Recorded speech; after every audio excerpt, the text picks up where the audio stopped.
Bonjour mesdames et messieurs, j'espère que vous allez bien. C'est toujours votre coach Kama, abonnez-vous, partagez. On continue notre série de vidéos sur Microsoft PowerPoint. Cette fois-ci, c'est une vidéo complète qu'on est en train de faire. Et on a déjà vu certaines parties comme débuter avec PowerPoint. On a vu préparer sa présentation. On a aussi vu organiser, n'est-ce pas, sa présentation sur PowerPoint. Donc aujourd'hui, on va voir les formes. Il faut savoir que les formes sont d'une grande importance pour la présentation. Alors, comment nous pouvons utiliser ces formes? Je vais vous expliquer de façon détaillée comment utiliser ces différentes formes sur Microsoft PowerPoint avec tout ce qui va avec. Suivez, abonnez-vous et partagez. Alors, lorsque nous venons sur notre diapositive ici, nous avons ici notre onglet accueil. Ok, et sur l'onglet accueil, nous pouvons cliquer ici. Nous avons la forme ici. Ok, dans le groupe dessin, vous avez la forme ici.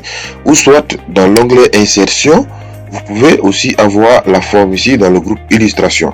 Donc, vous pouvez, voilà, utiliser les deux côtés pour avoir la forme. Donc, moi, je vais utiliser insertion et je clique ici. Donc, une fois que je clique, voilà, j'ai plusieurs figures géométriques ici. J'ai plusieurs figures géométriques. À la base, lorsque je sélectionne une forme, je vais venir sur, n'est-ce pas, sur ma diapositive. Mon pointeur va prendre la forme d'un petit plus. Donc, ce qui va me permettre ici de tracer, en maintenant clic course enfoncé, je vais tracer ma forme comme ça.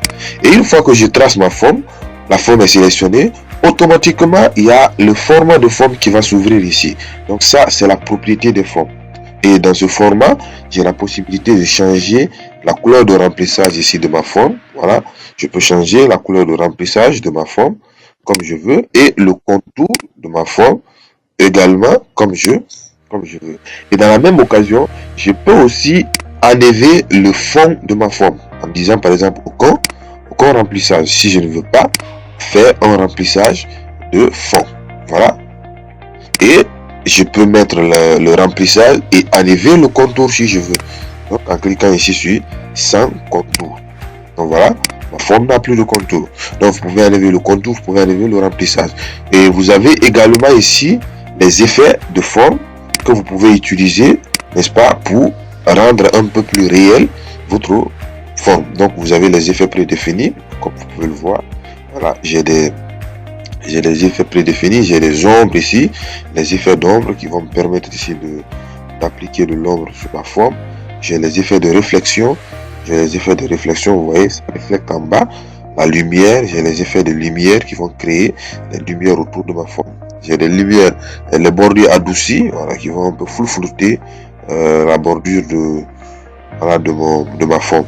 Donc les effets de biseautage qui pourront me permettre ici de biseauter ici ma forme. Rotation 3D, voilà. Bref, vous avez vu ces effets, je ne vais pas trop parler là-dessus, mais ce qui reste clair, c'est que c'est les effets qui pourraient vraiment vous permettre ici d'avoir des effets, comment dirais-je, des objets plus réalistes que ce que vous pourrez tracer naturellement. Alors, arrivé là-bas, je vais venir toujours prendre ma forme. Je vais vous montrer quelque chose au niveau de la contour, comment dire, de la bordure. On avait mis le contour de notre forme, on va refaire. Donc je vais venir choisir le contour et je vais prendre un contour jaune, comme ça. Et il faut savoir que j'ai la possibilité d'augmenter l'épaisseur de mon contour. Donc en descendant sur épaisseur ici, je peux descendre ici, prendre par exemple ici, l'épaisseur 6. Donc là vous voyez, j'ai un épaisseur un peu plus grand. Et si je veux aussi plus que ça, voilà, parce que là, quand je viens ici, l'épaisseur se limite ici à 6. Donc, je peux cliquer sur autre trait, ce qui va me permettre ici d'ouvrir ici, n'est-ce pas, une boîte de dialogue. Et sur cette boîte de dialogue, je peux venir ici, où j'ai largeur, ici, c'est limite à 6. Donc, je peux augmenter moi-même. Voilà, là, j'augmente. Je suis déjà à 11. Voilà, voilà, je me limite ici à 15,5. Donc, vous pouvez augmenter jusqu'à ce que vous voulez. Jusqu'à ce que vous fassiez ce que vous voulez. Donc je me limite ici moi à 11.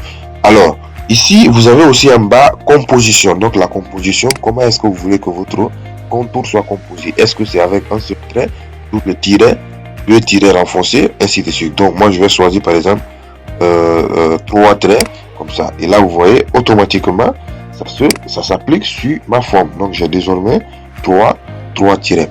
Donc, j'ai aussi la possibilité, n'est-ce pas, toujours dans cette même option, j'ai toujours la possibilité de pouvoir utiliser, je clique sur format, contour, tiret, épaisseur, voilà, autre tiret, voilà, donc j'étais toujours là, voilà, style, je peux aussi choisir le type de tiret, donc je peux choisir ici le type de tiret, soit en pointillé, ou soit en trait, voilà, donc vous avez plusieurs styles que vous pouvez utiliser pour pouvoir améliorer. Donc, type d'extrémité, donc comment est-ce que je veux l'extrémité, est-ce que ça doit être en carré, comme ici, est-ce que ça doit être arrondi, comme vous pouvez voir comme ça, c'est désormais arrondi, ou plate, comme vous pouvez le voir comme ça. Donc ça dépend, l'angle aussi, je peux changer l'angle arrondi,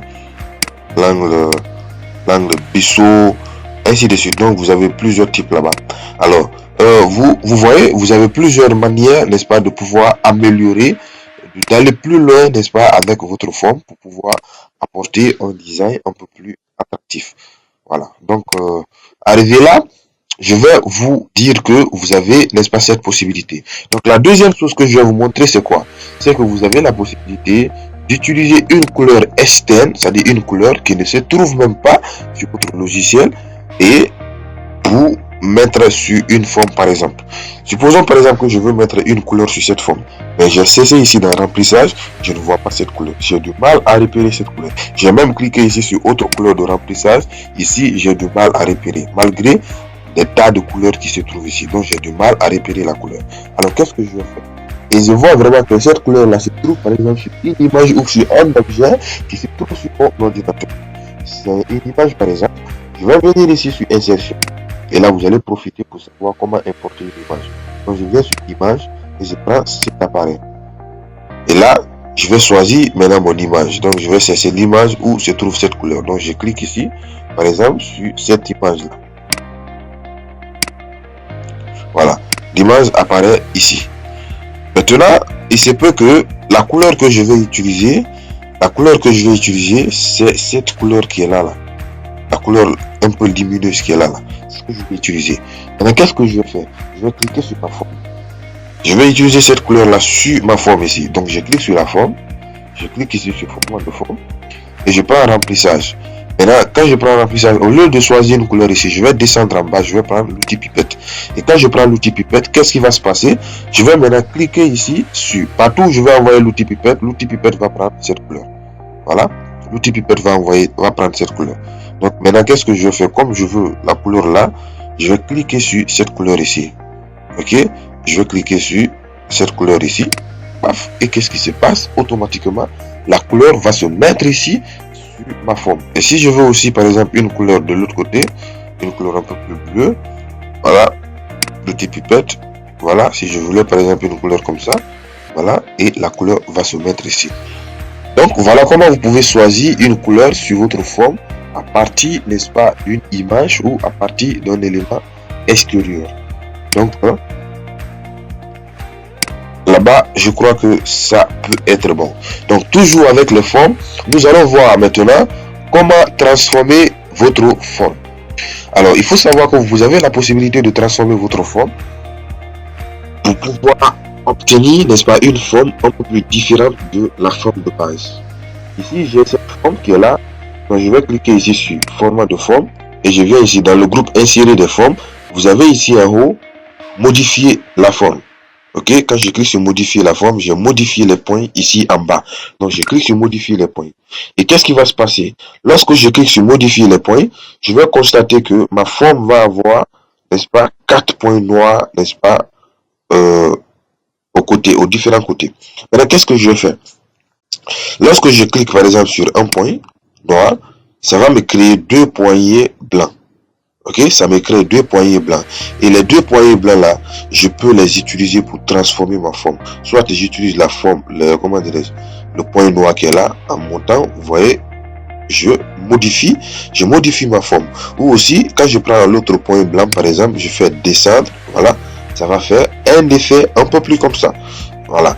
Donc, ça me permet de modifier ou bien de transformer ma forme pour donner un résultat un peu plus, voilà, réaliste ou un peu plus différent. Donc, ça dépend de ce que je suis en train de faire, de ce que je veux faire. Voilà, je pourrais créer comme ça. Voilà. Donc, voilà comment je peux modifier la forme. Je vais l'essayer avec une autre forme. Ça va être avec une forme rectangulaire. Et je prends ma forme rectangulaire comme ça. Voilà. Et je vais placer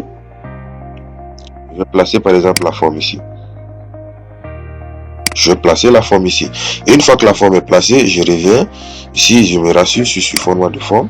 Et je viens ici sur modifier les points. Et les mêmes choses apparaissent ici. Je clique ici. Et là, il y a le point qui est envoyé. Quand je prends, je fais descendre, par exemple comme ça. Voilà, ça me permet de créer un effet de design un peu plus comme ça. Donc, mesdames et messieurs, je vous remercie. Voilà ce que vous voulez savoir sur les différentes formes. Maintenant, abonnez-vous toujours et likez, partagez. C'est très important pour vous. Donc, c'est la seule façon de me soutenir. Abonnez-vous, likez et partagez. Aujourd'hui, je vais aussi vous montrer comment faire maintenant les organisations. Comment organiser ces différentes formes-là. Vous les avez créées, mais comment les organiser? Donc, pour organiser vos formes, je vais tracer par exemple quelques formes ici. Voilà, je vais tracer une forme. Je vais dupliquer ce CTRL D. Vous dupliquez la forme comme ça. Donc, j'ai dupliqué 2 fois. Voilà, je vais changer les couleurs. Donc, je vais changer cette couleur-là. Comme ça, et l'autre couleur aussi, je vais changer. Voilà, et là, les couleurs que j'avais plus viennent ici dans les couleurs récentes. Donc, je vais les utiliser. Voilà, maintenant, je vais organiser mes formes. L'organisation des formes, c'est fait ici dans le groupe organisé. Donc, ici, dans l'organisation des formes, lorsque, par exemple, je veux envoyer la dernière forme, là, je veux l'envoyer en haut. Je veux qu'elle soit au-dessus de toutes les autres formes. Je vais utiliser ici, avancer. Lorsque je clique sur avancer, en cliquant sur avancer tout court, ça me permet ici d'envoyer la forme là au premier niveau. Ce qui va l'envoyer automatiquement sur la première forme et la deuxième forme qui est là, la forme grise là. Par contre, lorsque j'envoie sur premier plan, ça va venir devant toutes les autres formes. Donc je l'essaie. Là quand je clique sur avancer, vous voyez, ça va avancer d'un pas. Ok, je fais CTRL Z pour aller en arrière. Et par contre, quand je prends premier plan, elle vient devant toutes les formes. Donc, elle va venir devant toutes les autres formes. Donc, elle va avancer de 2 pas. Donc, elle vient, même s'il y avait 1000 formes, elle va venir devant toutes les formes. Et là, j'ai aussi reculé ici. Reculer aussi, c'est la même chose. Ça, c'est aller derrière. Donc, quand je prends aussi reculer tout court, la forme va reculer d'un pas. Donc, quand je prends reculer, la forme va reculer d'un pas. Donc, regardez, reculer, elle recule d'un pas. CTRL Z pour aller en arrière. Mais par contre, lorsque je prends arrière-plan, la forme va partir derrière toutes les autres formes. Et là, comme vous pouvez le constater, ma forme vient de reculer et elle est partie derrière toutes les formes. Donc, toutes les formes. Vous pouvez faire la même opération en faisant clic droit sur la forme et vous avez ici arrière-plan et premier plan. Maintenant, supposons qu'on veut grouper les formes. J'ai tracé mes 3 formes comme ça. Maintenant, je veux les grouper. Et là, comme vous pouvez le constater, quand je déplace l'autre forme, voilà, elle laisse l'autre. Voilà, donc c'est pas groupé, elles ne sont pas. Donc, si je veux grouper les formes, je vais sélectionner. Donc, pour sélectionner, je vais sélectionner toutes les formes. Pour sélectionner, je vais sélectionner la première forme. Je mets un CTRL. CTRL, je sélectionne la deuxième, la troisième, ainsi de suite. Donc, toutes les formes sont sélectionnées. Maintenant, je viens ici dans groupe. Voilà. Dans groupe, je vais cliquer ici sur grouper. Je clique sur grouper. Et là, mes formes sont désormais groupées. Je peux les agrandir, les réduire ensemble. Donc, elles sont désormais groupées. Maintenant, on va voir aussi l'alignement. Donc, dans l'alignement ici, vous avez plusieurs alignements. Donc, je peux aligner, par exemple, ok, je peux aligner à gauche, je peux centrer, je peux aligner à droite, aligner en haut, au milieu, aligner en bas. Donc, lorsque je clique sur aligner en haut, voilà, ici, ma forme va être alignée, n'est-ce pas, à gauche. Quand je clique sur centrer, ma forme va venir au au centre, ici au milieu. Donc quand je clique sur aligner à droite, ma forme s'aligne à droite. Donc quand je clique sur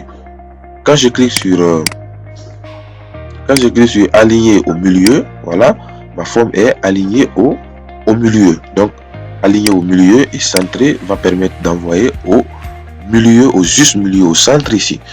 Voilà. Donc ainsi de suite, vous pouvez aligner votre forme un peu comme ça.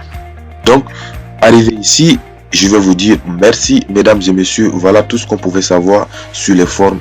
Ciao, on va se revoir sur la prochaine vidéo, toujours sur les formes.